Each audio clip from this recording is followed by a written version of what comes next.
Now is the time to call it to order Finance and Purchasing Committee meeting on Tuesday, February 20th, 2024 at 6:01. Roll call, please. Alderman Newsom, Alderman Bolton, Present. Alderman Hayes, Alderman Florian, Present. Alderman Guzman. Present. Are there any public comments? There are none? Okay. I need a first and second motion to approve the minutes of the Finance and Purchasing Committee meeting held on January 16, 2024. So moved. Second. First by Alderman Guzman, second by Alderman Florin. None opposed. Roll call, please.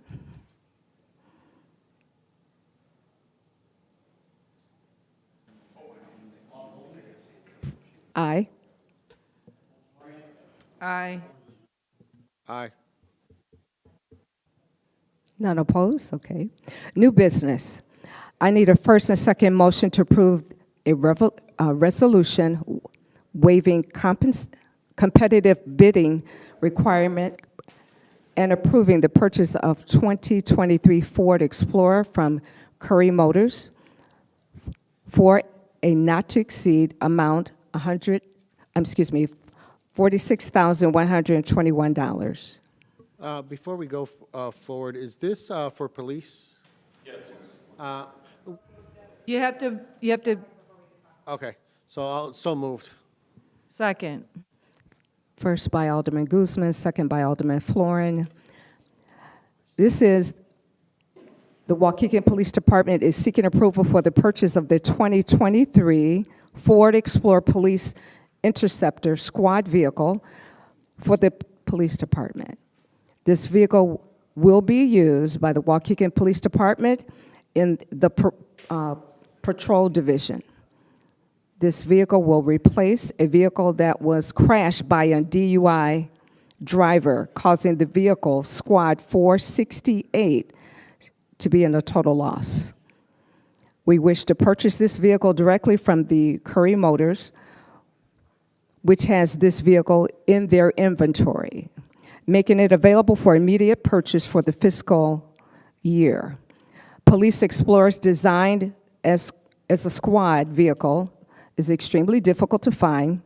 This vehicle purchase is budgeted and would be purchase 2 or 3 budgets to replace the vehicle that was a total loss due to the vehicle crash. Any questions? I do.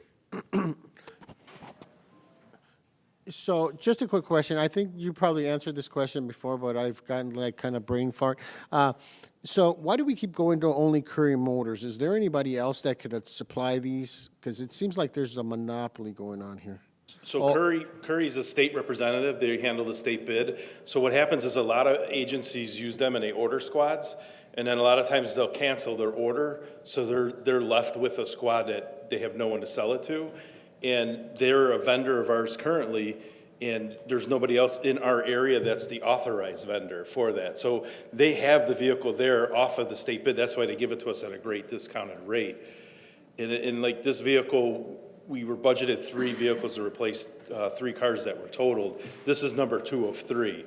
So it took me 2 months to find it. So we're out there searching, looking, and seeing because we have to have that specific vehicle.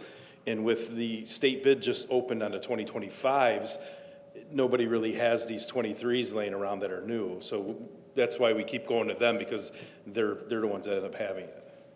Okay, thank you. I was going to prove it anyway. It was just a quick question. No problem. Yes, ma'am. Is there any, I should have asked this in the briefing, and I apologize. Is there insurance money covering any of this? So a lot of the times what happens is with the DUIs and that, our insurance company goes after their insurance company, and sometimes that takes a very long time to get resolved, but when it finally does, it goes back to risk, and it goes into their pile of money. So what I did was Mr. Schultz actually gave us money and budgeted for 3 squads that were damaged going back probably last year and a half. But then will you eventually get that money back in your budget? We'll go back to where the money came from. So what there is, our insurance company is suing is suing them for the money, the other insurance Yeah, company. so it's called subrogation, and it could take a while, because it could be an actual lawsuit that the insurance carrier will have to sue the other, the wrongdoer's insurance carrier. Right, I get that. I deal with insurance companies all the time, but I'm just curious about your budget. Like, eventually, the money will come back to the police department, so you can spend that money on something else. Well, we got it up front, so I would say it goes in the general fund, more or less. Eventually, it'll come back to us as we budget going down the road further. So it sounds like But because the- the case isn't settled yet, they're giving us the money. It sounds like the finance department advanced you funds, they found funds somewhere else to purchase the vehicle, and then when you get the reimbursement from the insurance carrier, it'll go back into the fund where it came from. Correct. Any more Thank you. questions? Thank you. Any more questions? Roll call, please. Alderman Florian, Aye. Alderman Guzman, Aye. Alderman Bolton. Aye. I need a first and second motion to approve a resolution waiving competitive bidding requirements and approving the purchase of 2 GMC Terrains from Carey's Motors for not to exceed the amount of $67,620. So moved. Second. First by Alderman Florin, and second by Alderman Guzman.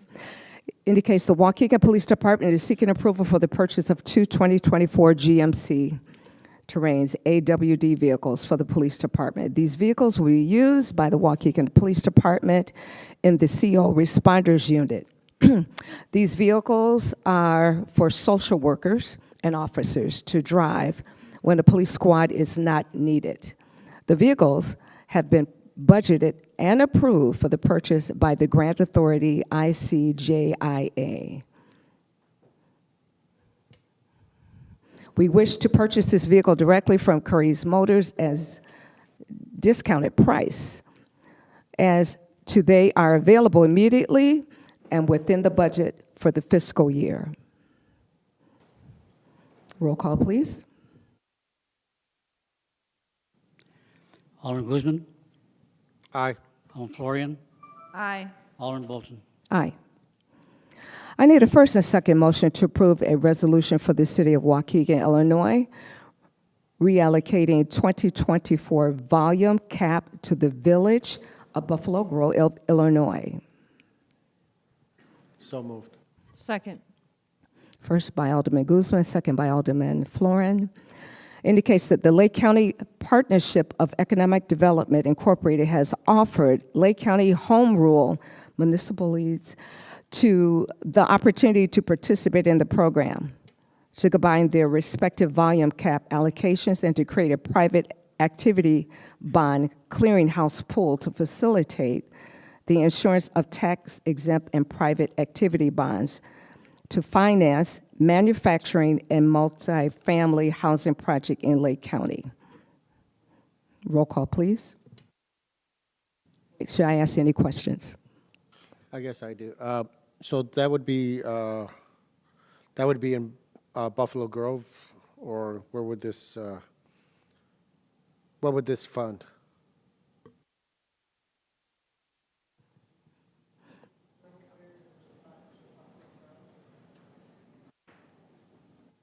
Buffalo Grove is acting as a host community for all of Lake County, and all the home rule units will reallocate their cap to Lake County partners. If there's any call for the bonds be issued, they'll be issued through Buffalo Grove. It takes all the administrative work off the other communities. We've never had a call for any of these bonds. I've been doing this for about 40 years now between Waukegan and another community, and no one's ever asked for use of our private activity bonds. And what would this fund look like if it was called into place? What would they use it for? You use airports, marinas, docks, industrial facilities, hospitals, multi-family housing. Okay, thank you. Any further questions? Roll call, please. Alderman Guzman. Aye. Alderman Florian. Aye. Alderman Bolton. Aye. I need a first and second motion to approve a resolution approving the authorizing the establishment of the Commercial Facade Improvement Grant Award Program. So moved. Second. Roll call, first by Alderman Guzman, second by Alderman Florin. Roll call, please. Alderman Florian. Aye. Alderman Guzman. Aye. Alderman Bolton. Aye. I need a first and second motion to approve a resolution approving the purchase of the Kubota tractor from the Russell Power Equipment per Section 2-458, Section I, and Section 3, joint purchasing through the Sourcewell for an amount not to exceed $33,736.50. So moved. Second. First by Alderman Guzman, second by Alderman Florin. Indicates that Public Works is requesting permission to purchase this tractor from the Russell Power Equipment per Section 2-458, joint purchasing. This piece of equipment would be to replace the Kubota side-by-side that the Public Works has. It indicates there's major mechanical issues, I understand, with this project.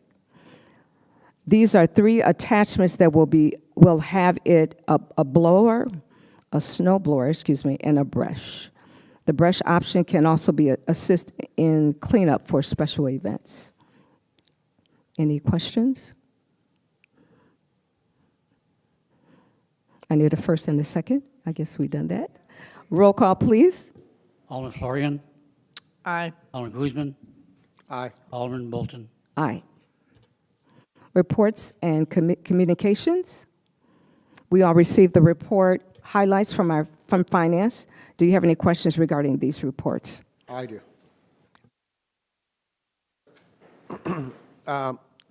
I just received the info that I was asking for the video gaming the last time we raised this. So it's at 1,159.28. So how did that 159.28 come to be? And when is the last time we actually raised this? Because my understanding is when the machines first started, I thought it was a $500 fee. Then it went up to $1,000. So when is the last time it was actually raised? Personally, I don't know. Sean, do you know?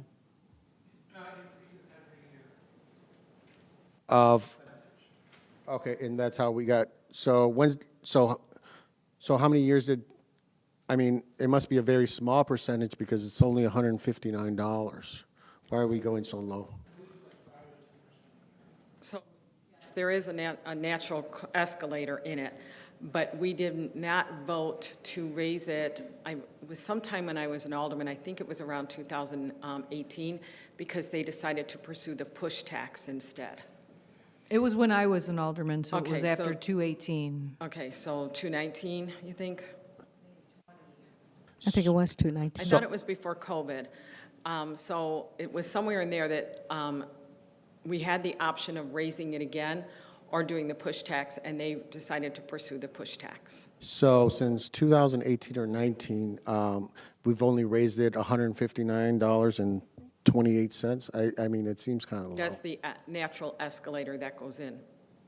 Yeah. But you have to remember that in that time, we got a casino, and that was one of the issues that we raised when we talked about this, was all of these gaming places in town were now going to have the competition of having this huge casino as an option for people to go to. So that was one of the reasons we didn't raise it. But there were some of us that wanted to raise it quite a bit because we could raise quite a bit of money by doing that. But then in discussing it, this was the kind of the compromise that we made. And we ended up with this natural escalation of raising it a little bit every year. But I think the gaming revenue, I haven't looked at it in a while, but I think it stayed pretty flat for most of the local establishments once the casino came in. I think there was a little bit of a decrease, but not a lot. I don't know, to my numbers, the way I look at it, these establishments establishments are making huge amount of money while we're getting very low. And since 2018, 2019, 159.28, that seems very, very low to where we at. I mean, everything has jumped from, I think, what is it, since after the pandemic, I think we're at 6% or 8% overall in commodities, and we're just not keeping up as a citywide. These guys are making, I don't know, 150,000 a month, if not more, and it's just very, very low to me. To give you a little history of why that was established was because some establishments were paying their own fees for the license, for the gaming license, and others were getting it paid for by their, by the vendor. So that's why it was established by that time for the council to do the push tax. The push tax, as you know, has been controversial. We are now starting to get ready to pursue that, where we will actually be bringing them into adjudication court. And, you know, I'm sure they'll fight us on it, but we have to pursue the enforcement of that somehow. So you really can't have both. You can't have your cake and eat it too. You can either raise the fees or you can do the push tax. And at this point, we're already pursuing the push tax. Okay, I'd like to sit down with you and the finance to find out what is this percentage, because again, it's just $158.28. It's just very, very low. If we need to, Sean knows, he's right behind you. it's just very, very low. I mean, very low, 150. But don't forget that if you do 3% this year, then the 3% next year is on top of that 3%, and then the next year it's on top of that 3%. So it's On interest. yeah, it's compounding. So Then why are we only up 158.28? well, you should probably ask Alderman Moiseo, because he was the one who was the most vocal about not raising this. So maybe you should have a conversation with him. Well, since he's gone, I think we should start the conversation of changing this, or going to a higher percentage, because this is very low. These establishments are making huge That's amount of something we money. need to sit down with legal, Okay. because we've already talked to legal about pursuing the push tax at this point. So we've already invested in that, so you don't want to, you can't do both. You just have to decide. And since we're already investing money into that enforcement, because that was the decision that was made, we got to be really careful about dropping that and where that would leave us, because that would make it so you could never pursue that later either. So it's something that is a private conversation offline, but you still are getting a 3% increase every year, because just like your business license fees and those go up, and liquor as well. Okay, I'm willing to have the conversation. Thank you. Thank you. Any further questions? I have one. And I apologize, Don, for not, I was going to try to send you a message today about this. I'm seeing a lot of chatter still on Facebook and social media about the casino money. We still haven't had our conversation yet about where that's going. People seem to think it's millions of dollars. I know it's in our summary here, but if you could just give us how much we've collected from the casino so far, and where that money is. Is it sitting in a different fund? Is it just sitting in, I'd just like to know where it is, how much it is, and when we plan on finally discussing how that's going to be spent. Since the opening of the casino, we've collected $3.6 million. And all $3.6 million is sitting in the gaming tax fund. We haven't spent any of it. We have no direction from the council on how they wish to spend it. So again, say that 3.6 million, and it's a year now almost, exactly, right? That was like, yeah.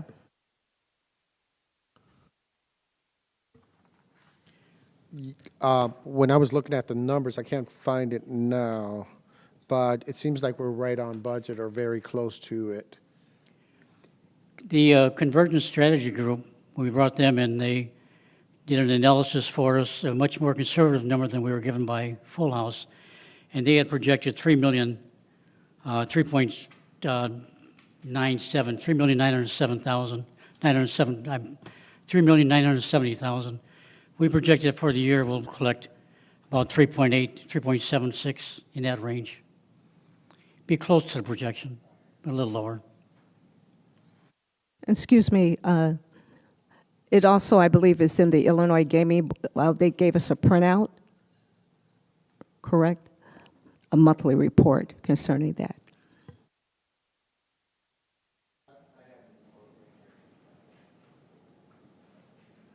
Any further questions? I need a first and second motion to adjourn at 6:21 p.m.